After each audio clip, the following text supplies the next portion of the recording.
Esu Modestas, esu kibernetinio saugumo ir duomenų mokslo dėstytojas. Aš manau, kad įgijau labai svarbios patirties, kurią noriu pasidalinti su kitais. Taip pat aš manau, kad tiek kibernetinis, tiek duomenų mokslas yra labai svarbi šiuolaikiniam pasaulyje. Tikrai tiesiog norėčiau, kad užauginti tas kartas ir pasidalinti tą informaciją. Duomenų mokslas susideda iš keletos dalių.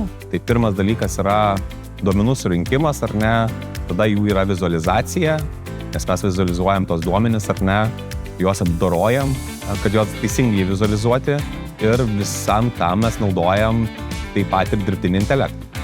Lygiai taip pat, kadangi tai yra dirbtinis intelektas, mes turime išmokti ir programavimo kalbos. Kursų metu mes mokomės ir Python kalbos.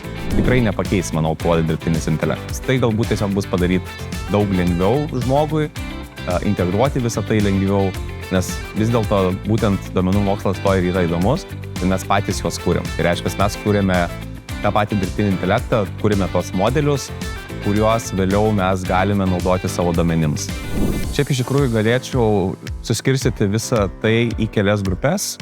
Tai iš pradžių tikriausiai pirmoji ta grupė būtų, tai ateina tie pradedantieji arba technologiniai tie entuziastai, kurie šiuo atveju tiesiog nori gilintis arba išmokti tų naujų įgūdžių, taip pat išmokti tų strategijų, kaip apsaugoti kitus. Kita dalis, galbūt kita pusė, tai yra būtent darbdaviai rūpinasi savo darbuotojais ir jie siunčia juos į mokymus. Netgi dabar, tarkim, turiu keletą studentų. Vienas studentas, tarkim, jisai yra iš kariuomenės, tai reiškia, jisai dirba kariuomenėje ir tiesiog mūsų valstybė rūpinasi mūsų saugumu ir jinai siunčia savo darbuotojus, kad galėtų jie gilinti tas žinias. Aš manau, kad tai nėra svarbu, ar tai bus techninis žmogus, ar tai bus visiškai pradedantysis, kuris tiesiog nori išbandyti, kas tai yra, susipažinti su tuo.